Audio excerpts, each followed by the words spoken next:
మే 10న అంటే ఎల్లుండి ప్రధాని మోదీ తెలంగాణకు రాబోతూ ఉన్నారు. పెరేడ్ గ్రౌండ్స్, సికింద్రాబాద్ పెరేడ్ గ్రౌండ్స్లో భారీ బహిరంగ సభ కూడా జరగబోతోంది. దేశం కోసం మోదీ, మోదీ కోసం మనం అంటూ హైదరాబాద్లో ఎక్కడ చూసినా పోస్టర్లు, ఫ్లెక్సీలు వెలిసాయి. సార్, బెంగాల్లో జైత్రయాత్ర తర్వాత మోదీ షా సైన్యం తెలంగాణకు వస్తుందా?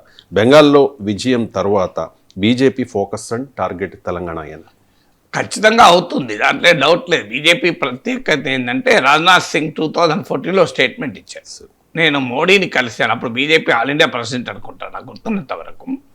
మోడీని కలిస్తే మోడీ 2014లో గెలిచినందుకు సంబరాలు చేసుకుంటూ లేడట. 2015లో వచ్చే అసెంబ్లీ ఎన్నికలు ఎట్లా గెలవాలని చర్చించాడు. సో రాజ్నాథ్ సింగ్ చెప్పాడు ఇది.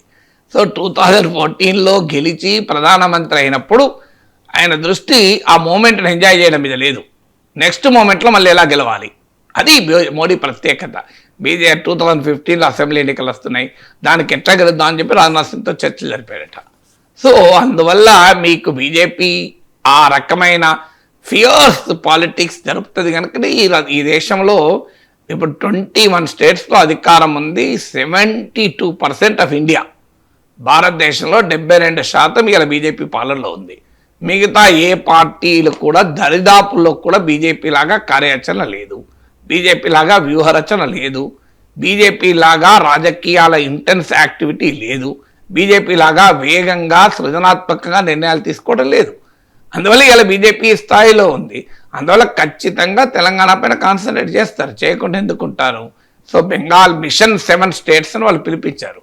ఆ మిషన్ 7లో కీలకమైన రాష్ట్రమైన బెంగాల్, ఒరిస్సాలు అయిపోయినాయి, ఈస్ట్ అయిపోయింది, మిగిలిందిగా సౌత్లో కర్ణాటక తర్వాత ఏమైనా అవకాశం ఉంటే తెలంగాణ, తమిళనాడులో 1 సీట్ వచ్చింది, కేరళలో సీట్లు ఓట్లు పెరుగుతాయి తప్ప అది అధికారానికి దగ్గరలో కూడా ఉండరు. ఇక మిగిలిందల్లా ఏకైక అవకాశం తెలంగాణనే. ఎందుకంటే ఆల్రెడీ 8 సీట్లు వచ్చాయి, పార్లమెంటుకు 35% ఓటింగ్ వచ్చింది, అసెంబ్లీకి 14% ఓటింగ్ వచ్చింది, 8 సీట్లు వచ్చాయి. కానీ ఇక్కడే ధర్మపురి అరవింద్ అడిగిన కీలక ప్రశ్న ఉంటుంది. మేము బీజేపీ 2019లో 4 ఎంపీ సీట్లు గెలిచాం, 2024లో 8 ఎంపీ సీట్లు గెలిచాం, కానీ అసెంబ్లీ ఎన్నికల్లో మాకు ఎందుకు సీట్లు రావు? 2014లో 5 సీట్స్, 2018లో 1 సీటు, 2023లో 8 సీట్స్, ఇంతవరకు 14 సీట్స్ వచ్చాయి తెలంగాణ వచ్చినప్పటి నుంచి. తెలంగాణ వచ్చినప్పటి నుంచి 3 times ఎలక్షన్స్ అంటే 3 into 119, 357 ఎమ్మెల్యే స్థానాలకు ఎన్నికలు జరిగితే బీజేపీకి వచ్చింది కేవలం 14 మాత్రమే. మరి ఎందుకు ఈ పరిస్థితి మాకు ఏర్పడుతోంది అని ధర్మపురి అరవింద్ ఒకరోజు ఆవేదన బహిరంగంగానే వ్యక్తం చేశాడు. సో అదొక మౌలికమైన ప్రశ్న బీజేపీ అడ్రస్ చేయాల్సింది. అడ్రస్ చేయాల్సిన మౌలికమైన ప్రశ్న ఎందుకు వస్తుంది? ఇప్పుడు కూడా చూడండి వాళ్ళ స్లోగన్, దేశం కోసం మోడీ, మోడీ కోసం మనం. తెలంగాణ కోసం మోడీ అంటలేరు చూడండి మీరు. అంటే మీరు తెలంగాణ కోసం మోడీ అన్న పదవే లేదు ఇక్కడ. దేశం కోసం మోడీ, మోడీ కోసం మనం. మోడీ కోసం మనం ఉండాలి, దేశం కోసం ఉన్నప్పుడు ఉండాలి, కానీ మరి తెలంగాణ కోసం కూడా ఉండాలి కదా మోడీ. నిన్నగాక మొన్న రైల్వే జోన్ ఏర్పాటు చేశారు విశాఖలో, సౌత్ కోస్ట్ జోన్. అవసరము, న్యాయము.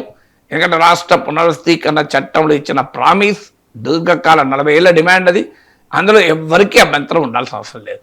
దాని కొరకు సౌత్ సెంట్రల్ రైల్వేను నిట్ట నిలువున కోసిపడేశారు. సౌత్ సెంట్రల్ రైల్వేలో 6 డివిజన్లు ఉంటే అందులో 3 డివిజన్లు ఇప్పుడు విశాఖ కేంద్రంగా ఉన్న సౌత్ కోస్ట్ జోన్కి వెళ్ళింది. సో ఖచ్చితంగా అది కూడా రైట్. ఎందుకంటే విజయవాడ, గుంతకల్, గుంటూరు డివిజన్లు ఆంధ్ర ప్రాంతంలో ఉన్నాయి కనుక ఆంధ్ర ప్రాంతంలో ఒక కేంద్రంగా జోన్ ఏర్పడుతున్నప్పుడు అక్కడికే వెళ్ళాలి. అక్కడ వరకు ఎవరికి అభ్యంతరం లేదు. మరి కాజీపేట డివిజన్ చేయాలని ఎప్పటి నుంచో డిమాండ్, ఎందుకు చేస్తలేరు? దీనికి ఆన్సర్ ఉండాలి కదా. ఆన్సర్ కాజీపేట డివిజన్ చేయాలని డిమాండ్ పక్క పెట్టారు, మరి ఎందుకు చేయరు? ఇన్ఫర్మేషన్ టెక్నాలజీ ఇన్వెస్ట్మెంట్ రీజన్ అని యూపీఏ ప్రభుత్వం హైదరాబాద్కు 2 లక్షల కోట్ల పెట్టుబడులను ఆకర్షించే ఒక విలువైనటువంటి ఐటీ ప్రాజెక్ట్ ఇచ్చింది యూపీఏ ప్రభుత్వం.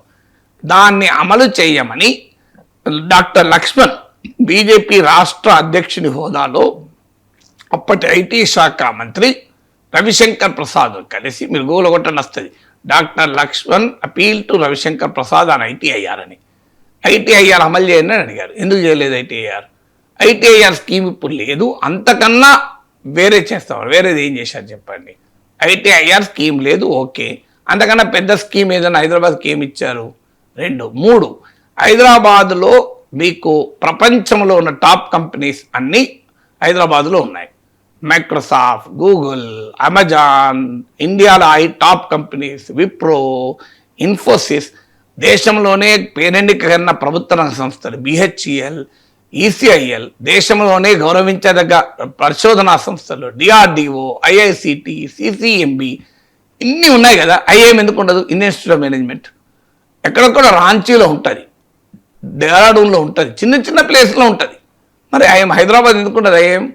ఐఎం వైనాట్ ఐఎం ఎలిజిబుల్ హైదరాబాద్కు ఇంతవరకు లేదు. ఐఎం ఎందుకు లేదు? దీనికి ఆన్సర్ ఉండాలి కదా. 3వది. 4వది, దేశంలో మీరు ప్రతి రాష్ట్రానికి ఒక ప్రాజెక్టుకు జాతీయ హోదా ఇస్తారు నార్మల్గా. తెలంగాణకు నీళ్లను తగ్గించేటువంటి ప్రాజెక్టుకు మీకు కర్ణాటకలో తుంగభద్రా నది పైన మీకు ఎగువ ప్రాంతంలో ఆలమట్టి, మీకు జూరాల ఎగువ ప్రాంతాన జాతీయ హోదా ఇచ్చారు. అసలు ఆ నీళ్ళే ఇవ్వడమే తప్పని ఉమ్మడి ఆంధ్రప్రదేశ్ కాలం నుంచి మనం వాదిస్తున్నాం. అవి ఇల్లీగల్ ప్రాజెక్ట్స్, వాటికి లీగాలిటీ ఇవ్వడమే కాదు జాతీయ హోదా కూడా ఇచ్చేశారు. మరి తెలంగాణకు ఒక ప్రాజెక్ట్ ఎందుకు జాతీయ హోదా ఇవ్వరు? ఒక్కదానికంటే ఒక్కదానికి ఇవ్వాలి కదా. మీకు ఇన్ని ప్రతి రాష్ట్రానికి ఇచ్చినప్పుడు దీనికి ఆన్సర్ ఉండాలి కదా. 5, కడప స్టీల్ ప్లాంట్. ఇవాళ ఆంధ్రప్రదేశ్ పేపర్లో చూడండి, కడప స్టీల్ ప్లాంట్కు శంకుస్థాపన. చూడండి వాళ్ళ పేజ్ 1లో వచ్చిన వార్త ఆంధ్రప్రదేశ్లో. మరి బయ్యారం స్టీల్ ప్లాంట్ ఎందుకు ఇవ్వరు? అంటే కడప స్టీల్ ప్లాంట్ వయబుల్ అవుతుంది, బయ్యారం వయబుల్ కాదా? కడప స్టీల్ ప్లాంట్ ఇవ్వాల్సిందే, న్యాయం, అందులో డిస్ప్యూట్ ఏమీ లేదు నాకు, ఎందుకంటే రాష్ట్ర పునర్స్థీకరణ చట్టంలో భాగం. మరి బయ్యారం స్టీల్ ప్లాంట్ ఎందుకు ఇవ్వరు? బయ్యారం స్టీల్ ప్లాంట్ కూడా రాష్ట్ర పునర్స్థీకరణ చట్టంలో ఉంది కదా.